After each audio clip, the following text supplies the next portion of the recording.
This episode of Music Festivals Podcast is powered by Eventeny, the all-in-one platform that takes the stress out of running festivals.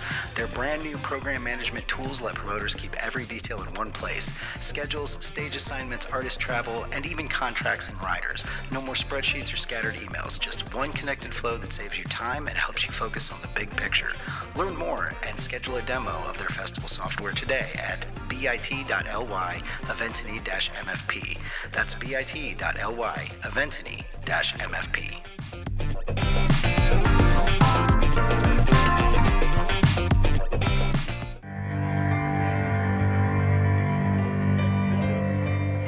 Hey, neighbors. Welcome to the Music Festivals Podcast. This is the show that helps you get to know music festivals, festival venues, and campgrounds before you go. I'm your host, Neighbor Nate, and I'm glad you're in the neighborhood.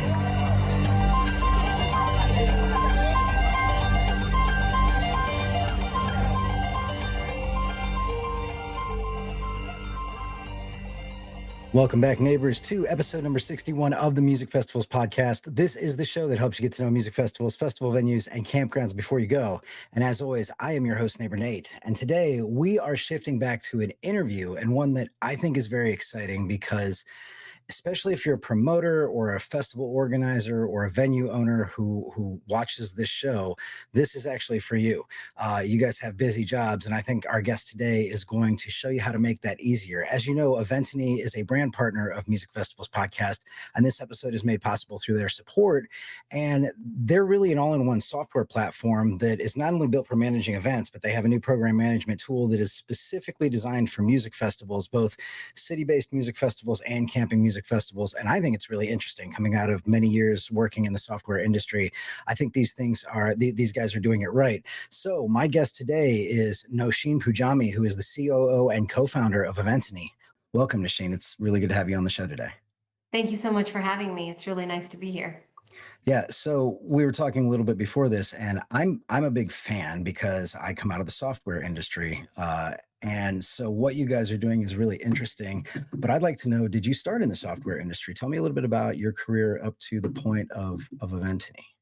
You know, it's funny. I actually did not start in the software industry. I started in public health, in fact, and thinking about the pandemic and thinking about everything else. That's where my career was. I actually moved into this space because of my husband, as well as my partner, the co-founder. His sister was actually she was just so stressed out. So she hosts dance events in Georgia, and it's a pretty big deal. You know, she gets all of these schools bring together and they go through all of these competitions and fun things. She used to use Ticketmaster for all of her tickets, and it was a bit frustrating because, there's like 200 plus ticketing companies out there, right? Let's be real. But the problem is that she had nothing to manage her vendors, nothing to manage her volunteers, nothing to manage all of her sponsors that she had. Everything was related to tickets, and that was the least of her problems. And it was taking like a good chunk of her fees as well. So we'll not talk about that part. That's a separate problem. That said, the biggest frustration for her was not even being solved. So she came to Ali, and Ali is a coder. He had it as his hobby, and he liked doing it. So he said, "Yeah, sure, I'll do it for you. You're my little sister. I'll do anything for you." He built up this thing. It was very small, nothing too crazy. And she loved it. She went crazy. She started using it, and then she started telling other people. And he was like, "You know what, Nausheen? I have a wild idea. And are you ready for this ride with me?" And I said, "I don't know. Let's give it a shot and see what happens." So he said, "Okay, let's go to our local town event." And it was Peachtree Corners Festival. I don't know how much you know about, Georgia events and things too, or how many of your listeners might be from Georgia. But it was our city, where we were, where we worked, and everything else. So we said, all right, let's go to them and let's ask them. We started talking to the mayor. We started talking to the folks that organized those festivals, and they were like, "Yes, we're interested." And I think in like 2 or 3 days, they signed up with us. And of course, it was nothing in comparison to what it is now. But the fact that they were able to give us that very first check made us realize that maybe we could quit our jobs and start this entire thing. It was a leap of faith. It was a serious leap of faith. Looking back, now thinking about it, I'd be like, well, okay, I did do this, and was it a little crazy? Perhaps, but we're here today and it's going well, so I can't complain. We're 60 plus employees, millions of users, which is incredible to see. Yeah.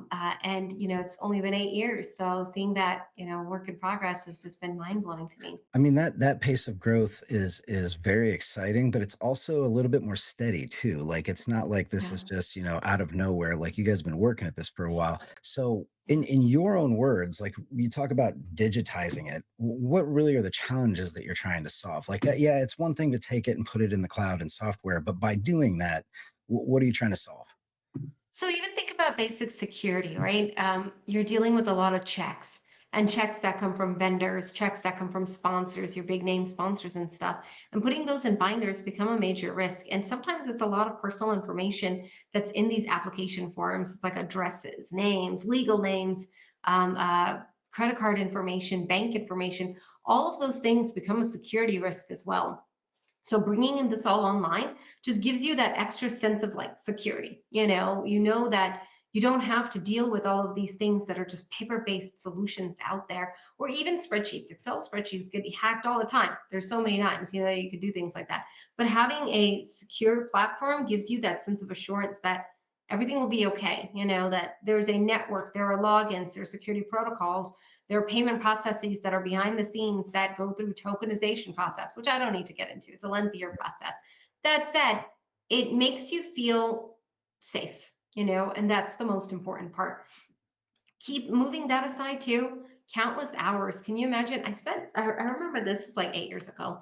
I spent, oddly so, 8 hours with one lady as she dealt with her maps, right? So she had a spreadsheet of all of her vendors that she added in manually from the paper that she received and then typed in like data entry. Mind Yeah. you, this takes hours. Hours and hours. Typing Yeah. in all of this information onto an Excel spreadsheet, only then to go onto Canva and drawing out a map and saying, okay, vendor booth Susie Smith goes to booth number 101A. John Johnson goes to booth 101 102, and Yeah. then sets up those individual booths on Canva.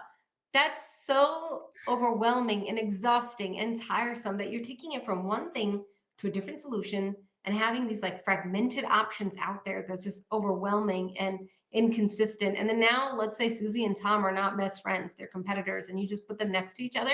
You got to go switch it up, and you're like, oh my gosh, I just released this Canva map to all of my vendors, and now I have to change it and re-email them and re-email them, and it's all going to your inbox. It's overwhelming. I could Yeah. go on. I could go on forever about this topic, Well, but it's insane I've been because like there. So, yeah, most of the festivals that I interface with are organized by a team of, 3, 4, 5, 6. I mean, even some large yeah. ones. If you talk about like the All Good Presents, their staff is really a team of 6 and very, very close. And then there's some ancillary people on that, or I think they're about 6 to 8. But that's not a lot of hands, right? Especially when you're talking about busy work related stuff and you've got other things to deal with, let alone day of the festival when you have check-ins and you have everything else that's Hmm. going on, and the activity. So you talk a little bit about communication as well, right? In Yes. terms of what the software can do and kind of putting it on one platform. So at this festival, Incarceration 2025, my son and I went, we had media passes, and we're doing our thing. We're shooting a documentary and whatnot. And about day 2, we had been going into the pit, through the pit, using it to cut across the festival the whole time. Never had any problem. People waved us in. We showed our credentials. We didn't think anything of it. um, on day 3, long and short of it, they somebody realized that we were in there and shouldn't have been. Apparently, the media credentials did not get you pit access, and so we were kind of, grabbed and issued out, and we had a conversation, and it turned out to be okay.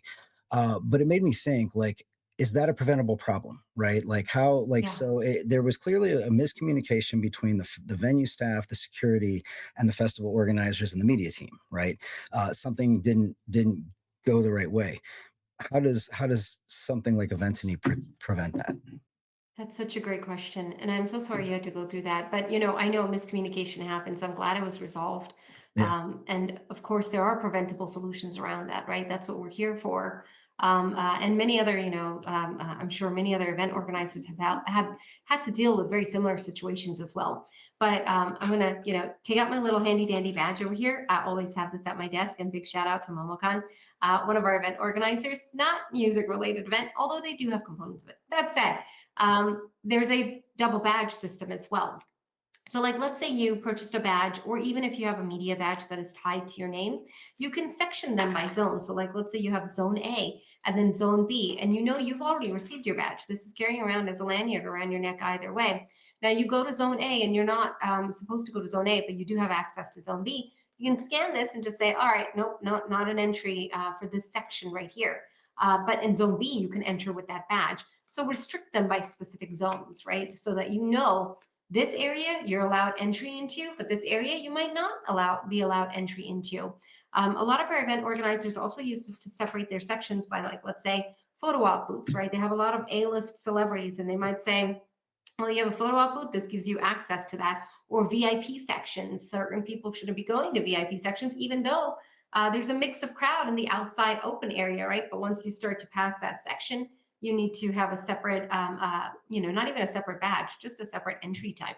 Once you've checked in and they see that, they know that you're not allowed in this section, they can tell you to go a different section that you might have entry into.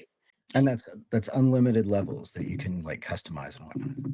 Unlimited levels. You can do multiple entries. Some event organizers also limit it by number of entries. They might say, a lot of Oktoberfests do this, where they might say, well, there's taste testings, right? And you only have 5 options that you could go in here for, or 5 times that you could enter into this section, and then limit it by the number of times you're coming into this section. So you've gone first time, second time, third time, fourth time, fifth time, sixth time, you can't come in now. Interesting. That's interesting. So who's using this today? You guys have been around for, I think you said 8 years. Yeah. Clearly it's made it out. Like what are the festivals that are already using this? Are you able to share, a couple examples? Yeah, absolutely. That's my favorite topic to talk about. But because it's our customers, the reason why we're here today, and many of them follow our journey since the beginning of time. They've been there with us. They've seen it all, and they're about the mission as much as we are. So they want to see Eventeny grow. Even if you brought in different solutions to them, they still want to take it because they're a part of the journey itself. That said, we started with a lot of small community festivals. I told you about Peachtree Corners Festival, right? Local town, local town event. We eventually switched it up to city events as well. Of course, town festivals were included in that. We do a lot of food truck Fridays too back then, Yeah. local town cities, things like that. And then eventually it started to grow into different larger community festivals, like Atlanta Jazz Festival, the Great Blue Heron Festival, the one I was talking to you about as well. Yeah. A bit earlier. We started working with fandom event organizers as well, like the convention space organizers. So these are like your large Galaxy Cons and MomoCon, the one I just talked about. A lot of these also enter into our event organizer pool as well. Some of them are fairly large and even at an international scale, which is nice to see too. Yeah. So we have those convention runners. Then we have those like outdoor festival organizers. Those could be like run by cities, run by private entities, run by contracting companies. And then we also, really nice to see this and very exciting to know this, that a part of our mission, just being inclusive too, brings us entry into Pride festivals. So there's that local connection for us too. We work very closely with like the Atlanta Pride Festival, and actually nationwide. It's nice to see that too. Yeah. So we have our, areas where we've grown and growing, and music festivals is one of them too. In fact, one of the big things that we recently launched out is our program management tool, and it's directly tailored to music style festivals as well. That's But awesome. I can talk a little bit about that later. Yeah, definitely. We're gonna cut to a break real quick, Yeah. and when we come back, I definitely want to talk more about the program management tool, as well as everything like analytics and what you can do in terms of vendors and things like that. Because I think from the demo I saw, there's some pretty exciting stuff in there. So we will be back right after this short break. Hey y'all, it's Drury from D-Law Coffee Company. Let's take it from the beginning. Hi, my name is Drury Anderson, and I'm a 21-year-old musician from Alabama. Music has always been a part of me, and I'm super lucky to be traveling around touring with my best friends. Whether it's playing music or putting together something for my friends, I've always been passionate about the power of a shared experience. As some of you know, touring around the country involves a lot, and to me, good coffee is essential to staying fueled while on the road.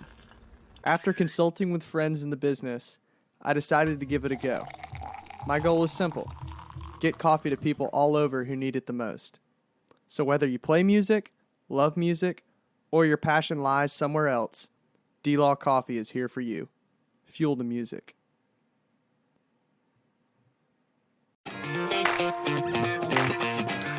episode of Music Festivals Podcast is powered by Eventeny, the all-in-one platform that takes the stress out of running festivals.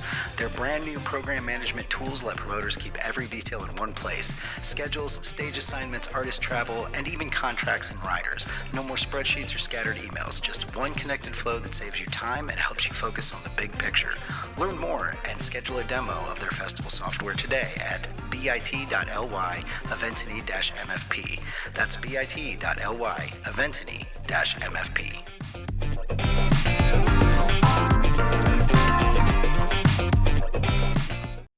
And welcome back, neighbors. We are here with Nausheen Punjani, who's the COO and co-founder of Eventeny.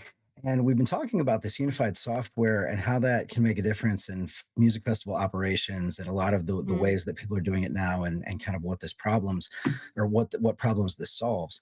But a lot of it, I think, is really around creating a better festival attendee experience. So, you know, if festivals adopt this, how does that pan out? Like, how does using software that shows you everything and has everything in one place really change the game downstream, like when you're the attendee of the festival? The best example of this is just the first point of entry, right? When you think about attending an event, the last thing you want as an attendee is to stand in lengthy, long lines. So you can imagine that's not the first entry that you want to experience. You're like excited to go to this lovely event. You're excited to see the artists that are going to be playing there. You're ready, you're pumped, you're dressed, and then you have to stand outside waiting in hot lines. You're like, this is not the experience that I wanted to have, especially if it's a special event for you too. You're probably spent lots of money just to attend that event, and to be able to stand in a line to do so is not going to be the most exciting thing. So that, I would say, is the very first experience, right? And we want to make sure that we nail that down properly. Standing in long lines is not something you want to experience. So being able to alleviate some of those pressures that fall on the event organizers so that they staff their people correctly, so that check-in speed is much faster, right? Having the ability to be able to say, like, let's say you've got a family of 5. This is an example, and one person has checked in their ticket and they're all scrambling to pull out their QR codes and doing all of that. That's not something you want.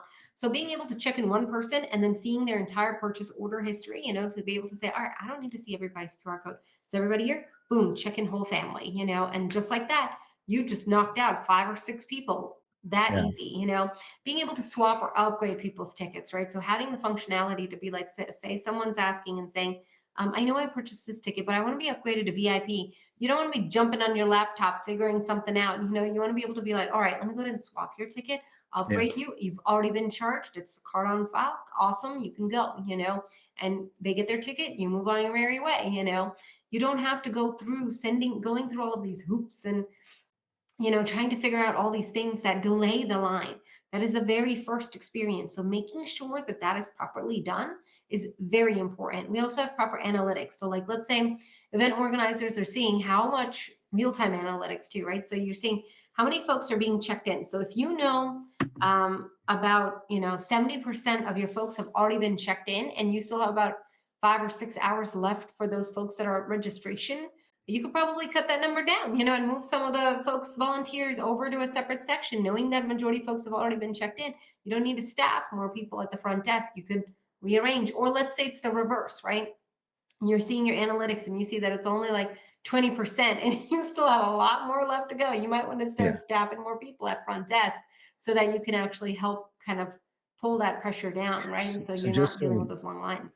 So that I understand. So it kind of works on both ways. It gives you the information on the operational side to know how to staff it, what to do, but then also makes it a little bit more convenient for the attendees, like you mentioned with, because I've been at many of those shows where you're waiting in line and then the person in front of you has a paper QR code and then somebody pulls out their phone and then the phone that's scanning the QR code doesn't want to scan the screen protector or whatever, and you're standing there and all you want to do is get to your place, right?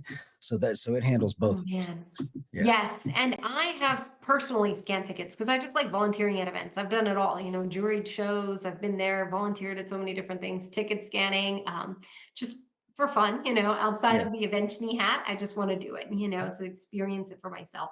So I've been there, done that, right? I've stood in those lines, and I've actually been in the reverse to be able to check people in.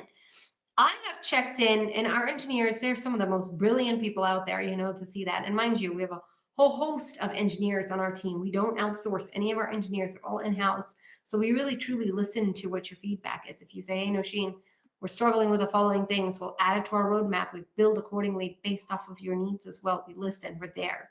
That said, I have scanned QR codes that have had coffee spilled on them, wrinkled, crinkled ones, mobile apps that, like their mobile version of it is not bright enough. It's too small. It's moving in all different direction.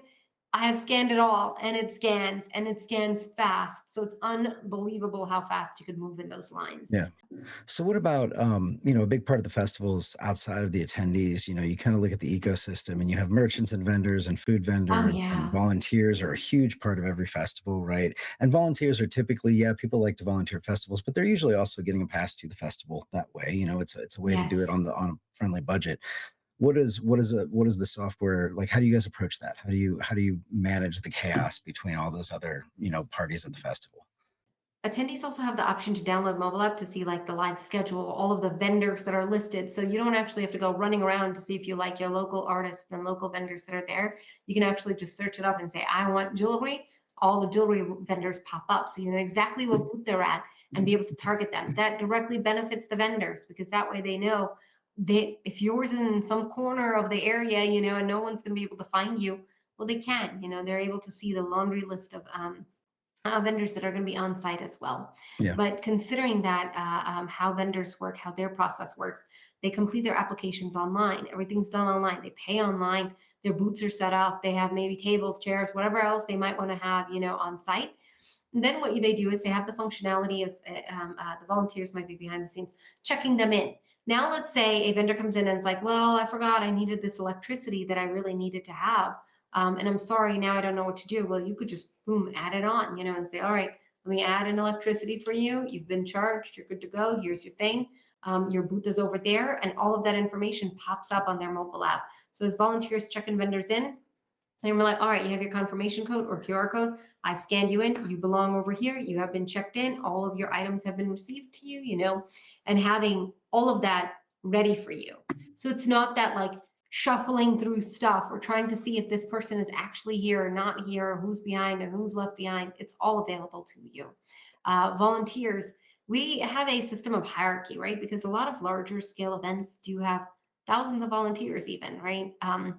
So how we set it up is that volunteers could register for their shifts, their slots, choose the departments that they might be interested in, and they might have preferences in them.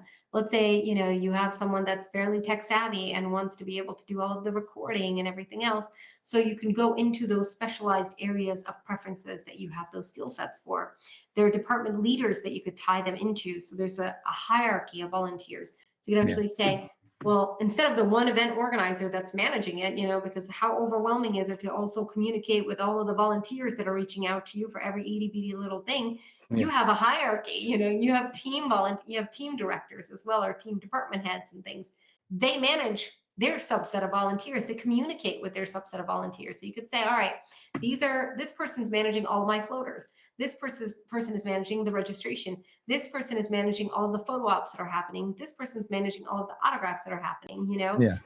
And you have all of these groups divided. And those guys are messaging their own unique subset of volunteers, right? They're managing that, which is convenient. So it kind of puts that pressure off of you to have to worry about all those little fires that are constantly burning. Yeah. We've got to deal with much bigger fires when the event starts. It's really interesting that you talk about the volunteers. So I'm good friends with the VIP crew that has been working with All Good Presents for a number of years at all of their festivals. And they come back year after year after year, and they've all become friends. But I think that also for the festival creates a better experience for the attendees because they see the same people, they get to know them, they look for, Yes. the one time they get to see them, they're always in the VIP. And so what you're saying is that how does the software then, that coordinates that as well, right? Like you can All their kind of history get is people coming tracked. back. Yeah. Yes, everything. Like you can tag them and say, well, sometimes you don't want certain volunteers back too, and you can tag them accordingly as Interesting. that Yeah. too. As many folks call it in our industries is PIA, and they label that, and then they don't want them back. So when they do apply, you're tagged, and that you're Yeah. not, but the event organizers do know that not to bring you in. separate side works as well. Volunteer history, right? So you have your VIP volunteers. You want to make sure that you give them the love and attention that they deserve. They've been doing this for the past 7, 10 years sometimes, and giving them that recognition matters. So when they do apply, you already know that this volunteer has been doing this for the past 10 years. They're a high level, volunteer. They're at this level. You have all of that information readily in your hands. You don't have to go hunting for that information. Now imagine when a lot of these event organizers, some of them are volunteer run. And when they're volunteer run, they have different committees, right, that take over and are in charge of that. So let's say this one event organizer is now no longer the core event organizer. Next year, it's a different person. And now this person doesn't have the history of all of this information, and they're not going to go through papers of information. But when everything's already available to you, so like you see Susie Smith applying, it will tag you that this previous event organizer said they've been working for past 10 years. They're VIP, they're amazing, they're like this, they're like that. It's very important to see that information. Same goes with, like, let's say vendors or attendees. A good example of this is one of our event organizers did this. That they marked someone being, needing accessibility help, Yeah. and Okay. next time when they applied, it was already there. They didn't have to worry about it. They provided them with the service and that the resources that they needed to have before, That's interesting. I mean, even as a Yeah. volunteer, like to know that the festival remembered that you had some special needs and whatnot, that is actually a very interesting thing to make that volunteer feel really good about what they're doing. So Yeah. that's We want to interesting. cherish that. They're important to you.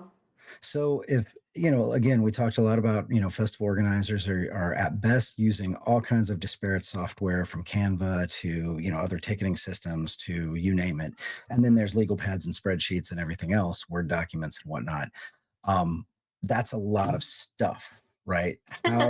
How do you get all of that? Because the promoters that I've met, they have their systems, right? They understand, they are good at organizing a festival. They have it laid out. It takes a lot of hours. How do you move all that and maintain that process that they've developed inside the software? Yeah, and it's not just me. We have a whole team that does all of this, so they guide you through the setup. And especially, it's more so than the software itself. It's more about comforting them. A lot of them have been doing this for decades. You just mentioned this. They have a system in place, and although it takes hours, they're kind of used to it, and they're Yeah. comfortable with it. It's more about easing them into that change of mentality, right? Getting them to know it's okay. You're not going to go through the same process, but it's going to save you so much time so that you could focus on more important things like finding the latest sponsor or nurturing that sponsorship deal that you've been working on for so long, or a better attendee experience. All of those things matter as well. Not all of these extra mundane tasks that you could perhaps even remove from your plate.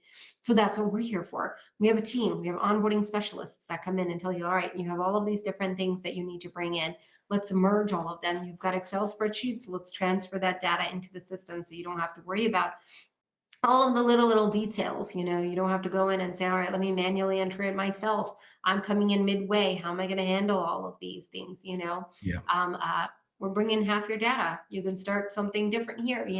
Replicate your applications. Let's see what you've got. They're there for you throughout every single step of the way.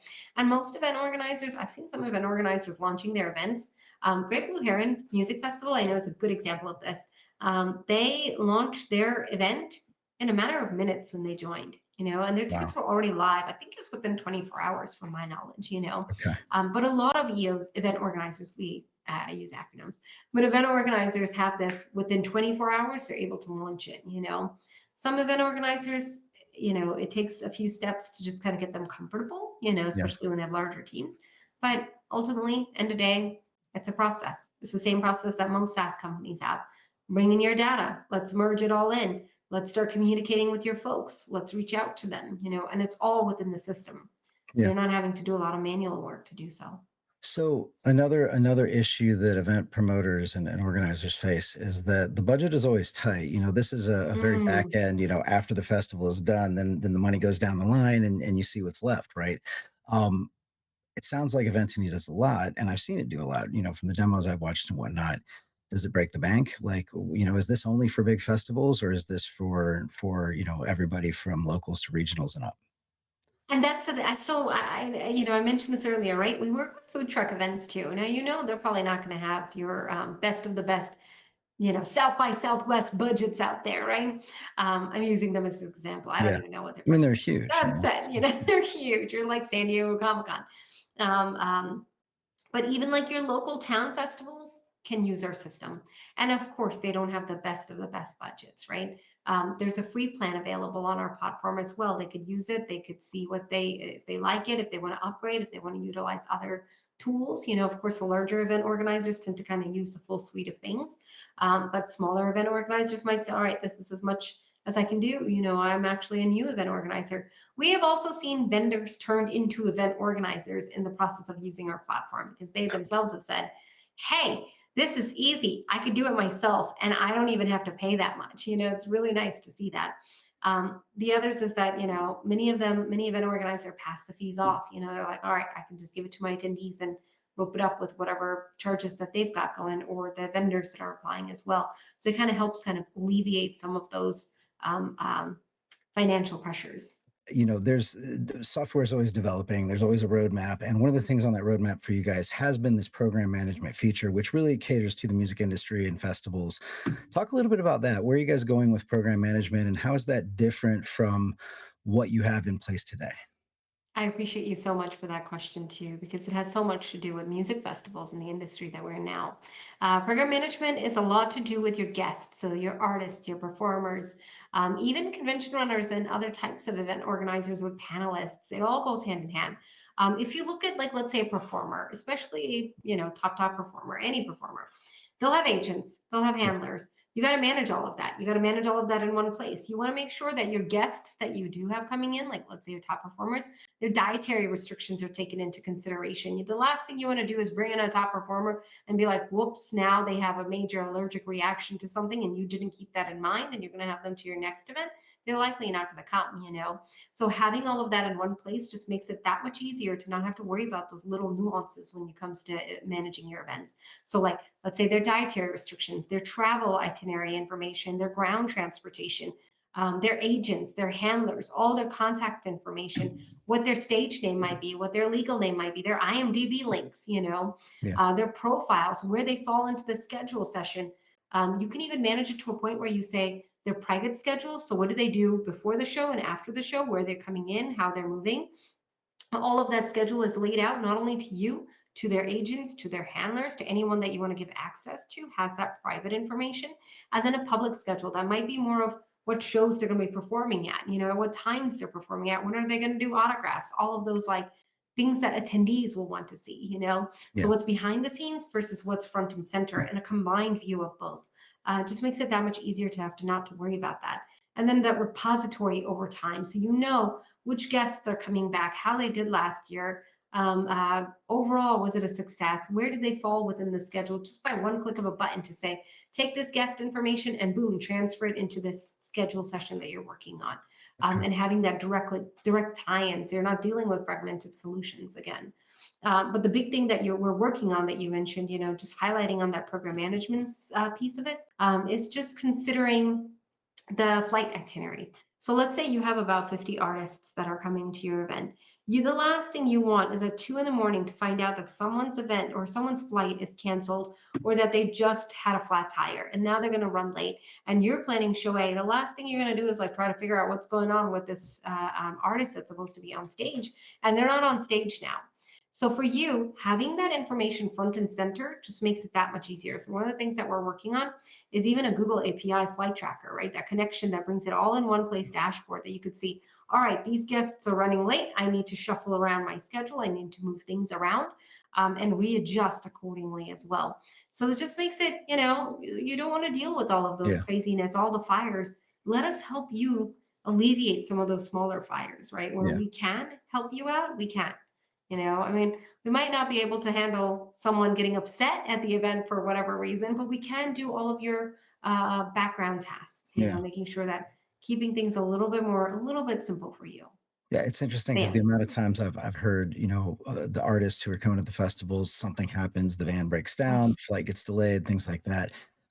It seems like that's a pretty common thing, when you're dealing with a lot of touring artists, and so that's got to take a little bit of pressure off of the organizing team. So So much so. And yeah. putting it all in one place. Well, I'm a huge fan of what you guys are doing. Again, it makes a lot of sense to me. And so, there's going to be links in the show notes where people can click to schedule a demo. It sounds like you guys are very passionate about events and what you're doing. So hats off to you for building something cool. And I hope people give it a try. I really do. I hope they take a look at it and really consider, what it might be able to do to streamline things for them. So I hope so too. And I appreciate you for having me on this today too. yeah, thank you very much. Cheers. Thank you. And that is all we have for this week. Again, if you are a festival promoter, organizer, or venue owner, I definitely encourage you to reach out to Eventeny. There's a link in the show notes. You can click, set up a demo, and check it out. Don't forget to mention Music Festivals Podcast if you get a chance. But yeah, I think it's a really good software for you to check out, especially as you're ramping up for next season. We're kind of winding the season down and looking forward to 2026 right now. So we are also going to be bringing you more live streams in the coming weeks. Our next one is at Creepin at Reel 4, and that's at the Powers Farm. The event is hosted by Chris Powers, Sarah Haywacker, and Christine Powers, and that's October 10th through the 11th. Apparently costumes are highly encouraged, so that's going to make for some fun video. But you can get more info on that festival. Tickets are at bit.ly Creepin4. That link's also in the show notes. Or if you just want to tune into the live stream, you can catch that on musicfestivalspodcast.com, the YouTube channel, maybe the Facebook page as well as some of Creepin's properties as well. And for next week, we're going to get to that Poe Road Music Sanctuary recap of the Sacred Harvest Music Festival that was in Grand Rapids, Ohio. And we're going to have a bunch of performance clips from some of the bands as well as aerial footage from the venue. So make sure to tune in for that. This weekend up there is Wayne Stock, and that's one of their original festivals. Again, that's going to be at Poe Road Music Sanctuary with Acoustic Hookah headlining. And I guarantee you, with the size of the venue, Hookah will definitely sell it out. So I'm not live streaming that one because I've got to go somewhere else. But if you can get up there, check out Poe Road Music Sanctuary, Wayne Stock. It's going to be a real good time. If you are listening to the audio podcast, thank you very much. Go ahead and rate the show while you're there on Spotify or Apple, and then head directly over to the YouTube channel and make sure you subscribe there so you get all the videos, including the festival documentaries, and you have an opportunity to watch the live streams there. You can join the conversations with your neighbors in the comments all over the place. That's going to be on the Music Festivals Podcast Facebook page, as well as YouTube. You can also find me on Instagram at NeighborNate, that's N8Fests, as well as at Nate Riggs. But that is all we have before we wrap up. Again, big thanks to Eventeny and Nausheen Punjani for giving us the lowdown on what they're doing and for supporting the Music Festivals Podcast. As always, I am your host, Neighbor Nate, and I hope to be your neighbor at a festival very soon. Maybe it'll be in a few weeks up at Creepin at Reel.